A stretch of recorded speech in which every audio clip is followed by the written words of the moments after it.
తెలంగాణ గడ్డ మీద జనసేన పార్టీ దూకుడైతే కొనసాగుతుంది. దూకుడు ప్రారంభమైంది.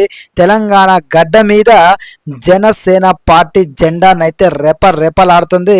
17 పార్లమెంటు స్థానాల్లో జనసేన పార్టీ బలోపేతమే లక్ష్యంగా ప్రతి పార్లమెంటు పరిధిలో సమావేశం నిర్వహిస్తామని గతంలో చెప్పినట్టుగానే జనసేన పార్టీ రాష్ట్ర నాయకులు, జన సైనికులు, జనసేన కార్యకర్తలు, జనసేన శ్రేయోభిలాషులు అందరూ జనసేన జెండాని తెలంగాణ గడ్డ మీద రెపరెపలాడించాలనే ఉద్దేశంతో మొదటి మీటింగ్ అయితే చేవెళ్ళ సాక్షిగా నిర్వహించడం జరిగింది.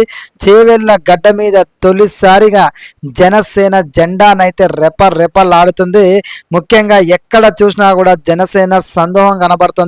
పవన్ కళ్యాణ్ గారిని అడ్డుకుంటామన్నారు, కానీ పవన్ కళ్యాణ్ గారు ప్రెస్ మీట్ పెట్టి మరీ చెప్పిండు మనల్ని ఎవర్రా ఆపేది అంటూ. అదేవిధంగా హైదరాబాద్ వేదికగా జనసేన పార్టీ కార్యాలయాన్ని ప్రారంభించి జనసేన పార్టీని తెలంగాణ గడ్డ మీద గ్రామానికి విస్తరించాలని చెప్పేసి అటు జనసేన పార్టీ ప్రధాన కార్యదర్శి అయినటువంటి రామ్ తాళ్ళూరి గారు కూడా ఆ దిశగా పవన్ కళ్యాణ్ గారి మార్గంలో నడుస్తూ పవన్ కళ్యాణ్ గారు చెప్పినట్టుగా జనసేన పార్టీ జెండాని తెలంగాణ గడ్డ మీద రెపరెపలాడించాలనే ఉద్దేశంతో రామ్ తాళ్ళూరి గారు ఆయన రెస్ట్ తీసుకోకుండా మొత్తం జనసేన పార్టీ పైనే ఫోకస్ చేసిండు.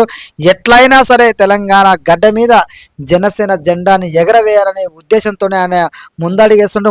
మొన్న భద్రాద్రి కొత్తగూడెంలో కూడా సభ పెట్టి ఆ రోజున చెప్పిండు, నేను ఖమ్మం ఎంపీగా పోటీ చేస్తున్న జనసేన పార్టీ జెండాని ఖమ్మం దగ్గర స్టార్ట్ చేసి 17 పార్లమెంటు పరిధిలో ఘనంగా ఎగరవేస్తాం, జనసేన సత్తాను చూపిస్తామని ఆ రోజు ఆయన ఏదైతే చెప్పిండో చెప్పినట్టుగానే అదే విధమైన కార్యాచరణతోటి జనసేన పార్టీని అయితే గ్రామానికి తీసుకుపోయే దాంట్లో భాగంగా జనసేన పార్టీ జెండాను రెపరెపలాడించేవి దాంట్లో భాగంగా పరువులు పెట్టిస్తుండు. జన సైనికుల్లో నూతన ఉత్తేజాన్ని నింపిండు.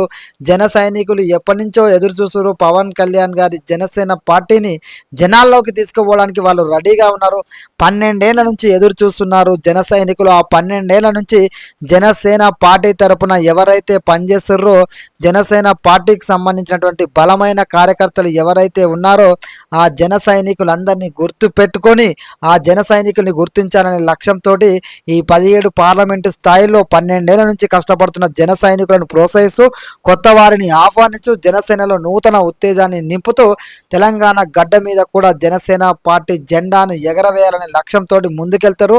పవన్ కళ్యాణ్ గారు ఆల్రెడీ చెప్పిండు, తెలంగాణ అంటే నాకు ఎంత ప్రేమ అని చెప్పేసి పలు సందర్భాల్లో ఆయన చెప్తూనే ఉన్నాడు.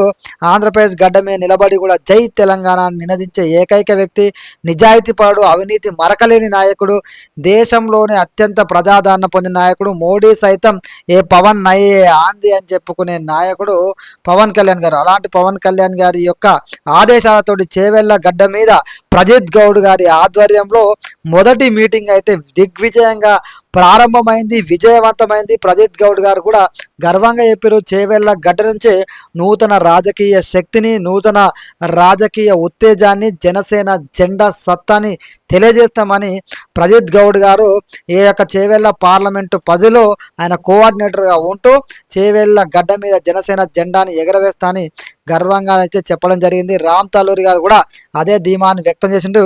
రానున్న రోజుల్లో పవన్ కళ్యాణ్ గారి ఆదేశాలను పాటిస్తూ తెలంగాణ గడ్డ మీద కూడా నిజాయితీ కలిగినటువంటి పవన్ కళ్యాణ్ గారి నాయకత్వంలో అవినీతి మరకలేని స్వచ్ఛమైన రాజకీయాల్ని తెలంగాణకు పరిచయం చేస్తాం. తెలంగాణలో ఉన్న యువతని, ముఖ్యంగా యువకులందరినీ రాజకీయ నాయకుల తీర్చిదిద్దాం. తెలంగాణ గడ్డ మీద జనసేన జెండాని రెపరెపలాడిస్తాం. ప్రతి ఒక్కరికి అవకాశాలు కల్పిస్తాం. కొత్త వాళ్ళు మీరు ఏ రంగంలో ఉన్నా జనసేన పార్టీ పట్ల రాజకీయంగా అడిగేయాలనుకుంటే ప్రతి ఒక్కరికి ఆహ్వానం పలుకుతున్నాం. కొత్త వాళ్ళు వస్తే స్వాగతిస్తాం. వారికి కూడా రాజకీయాల్లో నాయకుల ఎదగడానికి అవకాశాలు కల్పిస్తాం. పవన్ కళ్యాణ్ గారు కొత్త వారిని రాజకీయ నాయకుల తీర్చిదిద్దామన్నారు. డబ్బు లేని రాజకీయాలని ఈసారి జనసేన పార్టీ ద్వారా సామాన్యులను, ముఖ్యంగా ఎంపీటీసీలుగా, జడ్పీటీసీలుగా, సర్పంచ్లుగా, వార్డు మెంబర్గా, మున్సిపల్ కౌన్సిలర్గా వాళ్ళందరినీ పరిచయం చేస్తున్న. ఆల్రెడీ సర్పంచ్ ఎన్నికల్లో పోటీ చేశారు, మున్సిపల్ ఎన్నికలలో పోటీ చేశారు, మంచి ఫలితాన్ని సాధించారు. తొలిసారి మున్సిపల్ ఎన్నికల్లో జనసేన పార్టీ గుర్తు మీద జనసేన జెండా అయితే రెపరెపలాడు. మున్సిపల్ ఎన్నికల గెలుపుతోటి జనసేన పార్టీ మరింత బలంగా ముందుకెళ్తుంది. రానున్న ప్రతి ఎలక్షన్లో పోటీ చేస్తామని చెప్తున్నారు. రానున్న జనసేన పార్టీ జెండా తెలంగాణ గడ్డ మీద ఎగురుతుందా లేదా? మీ అభిప్రాయాన్ని కామెంట్లో అయితే తెలియజేయండి. జై హింద్, జై తెలంగాణ.